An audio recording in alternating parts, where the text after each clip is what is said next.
Путин требует НАТО отступить. Обращение к Зеленскому и предложение Москвы, заявление России и предупреждение из Киева.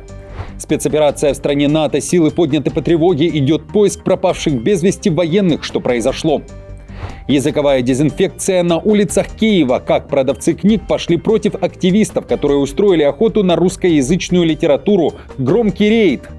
Новый скандал в ЕС. Мерц набросился на Орбана. Западная пресса пишет о разборках на саммите Европейского Союза. В чем причина? Берлин обвинил Россию и Китай в слежке за европейцами. Германия готовится взяться за лазерное оружие. И не только. Покушение на президента, разрыв отношений. Москва и Ташкент переписывают правила игры. Миграцию ждет перезагрузка, а Казахстан объявляет войну российским артистам, напоминая о нейтралитете. Об этом не только. Досмотрите. Всем привет, это «Время Бредков», коротко, четко и по делу о том, о чем говорят в мире. Как всегда, жду ваших комментариев и ответов на мои вопросы. Пожалуйста, поддержите лайком и поделитесь видео на своих страницах в соцсетях. Время начать. Масштабный поиск пропавших без вести солдат. В стране, которая является членом НАТО, после военных учений пропали 10 военных. Запущена масштабная спасательная операция. Пресса Норвегии пишет, что возможны два сценария. Бойцы могли перепутать время выхода или с ними действительно что-то произошло. Связь с пропавшими осложнена. В районе поиска практически нет покрытия мобильной сети. Все пропавшие — это призывники, участвовавшие в учениях по выживанию. Они должны были вернуться к 7 утра, но по истечении более 12 часов связь с ними так и не была установлена. Вскоре после начала операции СМИ Норвегии сообщили, что была найдена половина военных. По данным полиции, 3 сами вышли к пункту сбора, 2 обнаружил спасательный вертолет. Напомню, что во время учений НАТО в апреле этого года в Литве, недалеко от границ с Беларусью, 4 американских военных утонули на бронемашине в болоте. Их тела, как и технику, удалось поднять лишь спустя 7 дней сложной многонациональной спасательной операции. В Киеве активисты устроили, как заявляют, языковую дезинфекцию на книжных рынках столицы. Видео того, как происходило изъятие книг на русском языке, было опубликовано на YouTube-канале «Мовный». Авторы ролика уточняют, что главная цель их действий – добровольное изъятие русскоязычных книг и их дальнейшая переработка. Вырученные деньги, по словам авторов, пойдут на ВСУ. Сдавайте книги на утилизацию. Не продавайте это говно. Не будьте частью русской пропаганды. Активисты стыдили продавцов, которые продают литературу на русском. Не обошлось и без оскорблений в адрес тех, кто говорил на этом языке. Активисты уверяют, что действовали в рамках закона, и их акция была официальной, напоминая, что в Киеве действует мораторий на распространение и продажу русскоязычной литературы. Акция прошла не совсем так, как хотели устроившие рейд по рынкам. К сожалению, мы стали свидетелями многочисленных языковых конфликтов. Часть продавцов оправдывала русскоязычный товар тем, что они донатят, платят налоги, плетут сети и так далее. Но защищать московскую литературу и воспитывать следующие поколения в Московщине они считают нормой, игнорируя закон. Потому что украинские книги не так хорошо продаются, и украинский язык на хлеб не намажешь. Отмечу, что в комментариях под этим видео активистов критикуют, называя их людьми, которые таким образом работают на Россию, подкрепляя своим поведением заявление из Москвы об ущемлении прав русскоязычных в Украине.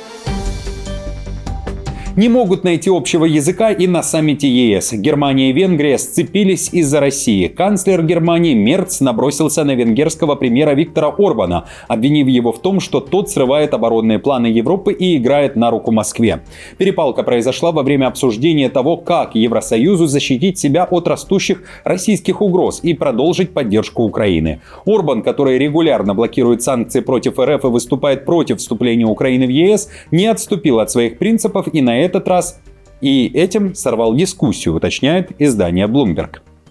Ссора стала последним проявлением растущего раздражения в ЕС по поводу Орбана, который использует свое право вето, чтобы блокировать санкции против России и выступает против заявки Украины на вступление в Союз.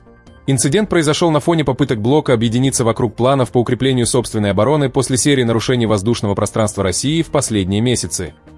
Источники внутри саммита говорят о жестком разговоре на повышенных тонах и о том, что раздражение в Брюсселе по поводу венгерского фактора достигло точки кипения. Напомню, что накануне произошел и скандал в НАТО. Генсек Альянса Рютте повысил голос во время дискуссии с премьер-министром Эстонии. Разногласия возникли во время разговора о российских МИГах и после того, как Эстония задействовала 4-ю статью договора НАТО, предусматривающую консультации, если страна-член ощущает угрозу своей безопасности. Рютте считает, что слишком частое использование этой статьи грозит ослаблением силы договора.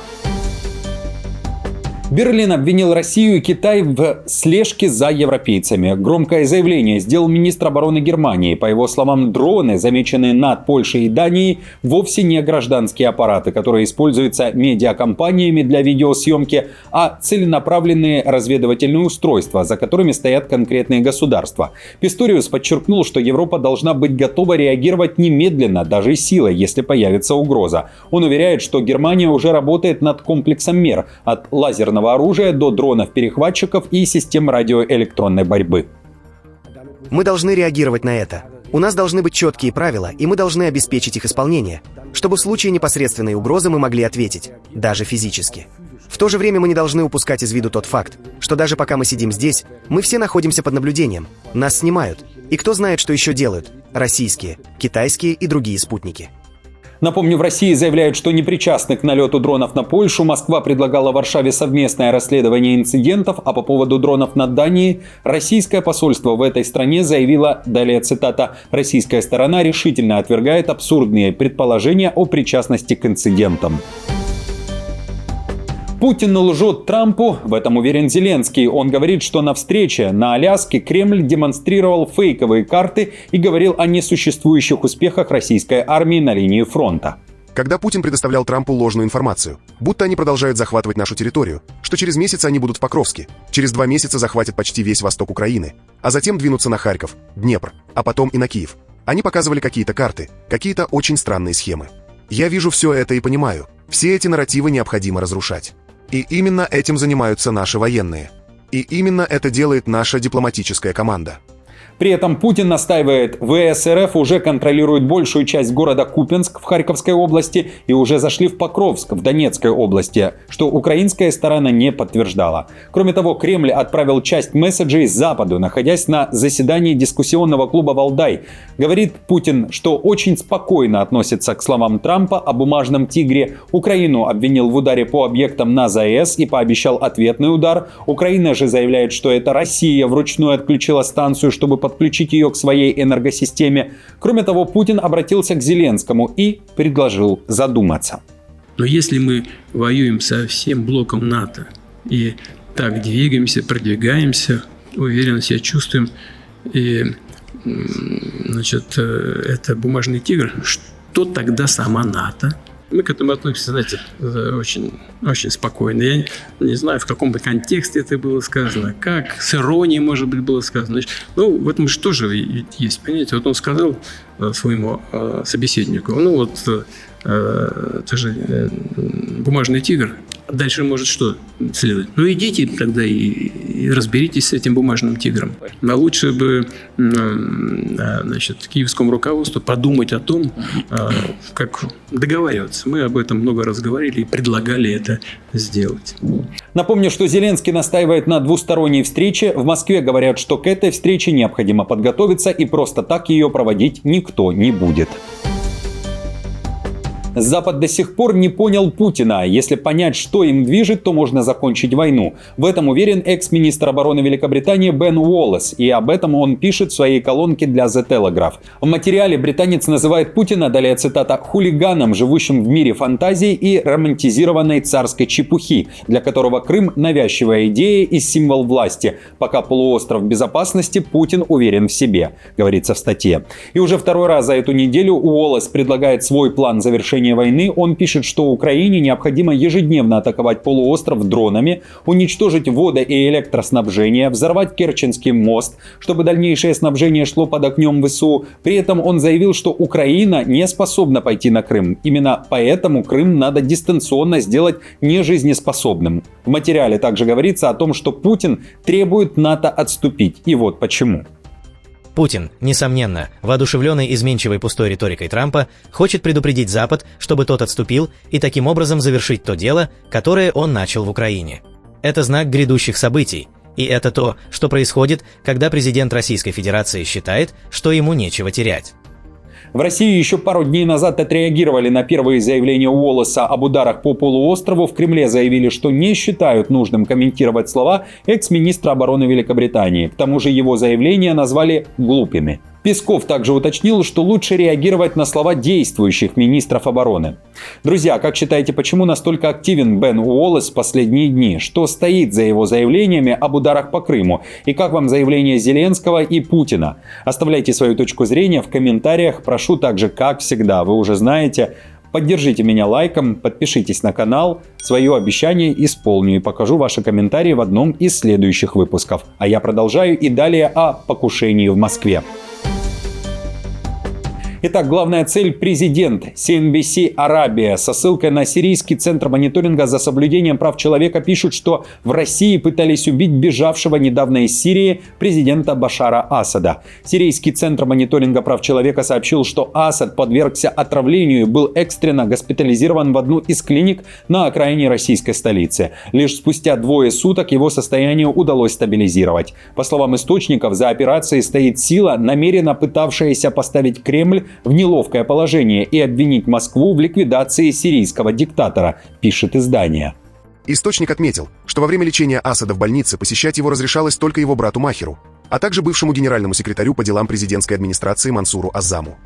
Центр также заявил, по словам источника, Башар Асад подвергся отравлению, а сторона, стоящая за этой операцией, стремится поставить российское правительство в неловкое положение и обвинить его в ликвидации Асада. Напомню, в августе французское правосудие выдало 7 ордеров на арест бывших высокопоставленных чиновников из Сирии, включая Башара Асада. Эти ордера связаны с обвинениями в организации взрывов в пресс-центре в сирийском городе Хомс в 2012 году, в результате которого погибли журналисты из Франции и США. Киев рвет отношения. Украина объявила о дипломатической войне. МИД страны резко отреагировал на решение Никарагуа признать Крым, Донецк, Луганск, Запорожье и Херсон территорией России. В Киеве это назвали грубым нарушением Устава ООН, международного права и попыткой ударить по суверенитету Украины. МИД Украины в своем заявлении обвиняет Манагуа в открытой поддержке российской агрессии, легализации силового захвата украинских территорий и в политической зависимости от Кремля. Особенно возмущение вызвало открытие почетного консульства Никарагуа в Крыму. Украина разрывает дипломатические отношения с Никарагуа, заявив, что страна окончательно стала на сторону Кремля. Этот решительный дипломатический шаг – свидетельство того, что Украина и впредь будет реагировать максимально жестко в ответ на любые попытки посягнуть на ее суверенитет и территориальную целостность. Мы не допустим никаких посягательств на нашу государственность и будем принимать все необходимые меры для защиты нашей независимости, безопасности и неприкосновенности границ. В Казахстане объявили войну концертам российского рэпера. В республике зарегистрировали петицию с требованием отменить выступление Тимати, запланированные на конец ноября в Астане и Алматы. Инициатива, адресованная Министерству культуры и информации, уже собрала необходимые подписи и направлена на модерацию. В тексте авторы отмечают, что считают приезд артиста нежелательным и просят запретить все его выступления на территории страны. Петицию будут рассматривать в течение ближайших 20 рабочих дней, после чего ведомство примет решение. Ситуация активно обсуждается в соцсетях. Одни считают, что концерты должны состояться, другие, что приезд музыканта неуместен из-за его поддержки российской стороны в войне против Украины и действий Путина. Далее часть текста петиции, которую тиражируют СМИ Казахстана. Там напоминают о нейтралитете. Наша страна на официальном государственном уровне, как и большинство населения страны, поддерживает территориальную целостность и суверенитет независимого государства Украины. Мы на официальном уровне придерживаемся нейтралитета в вопросах геополитических военных действий и военных конфликтов. Мы не поддерживаем агрессивную и публичную пропаганду военной агрессии Российской Федерации. Москва и Ташкент переписывают правила игры. Миграцию ждет перезагрузка. Узбекистан и Россия заявили о намерении перезапустить миграционную систему, которая давно стала одной из самых чувствительных тем в отношениях двух стран. Накануне в Ташкенте за одним столом собрались чиновники и правозащитники, чтобы обсудить новые подходы и снять напряжение вокруг рабочих из Узбекистана в России. А таких, по разным подсчетам, около 2 миллионов человек.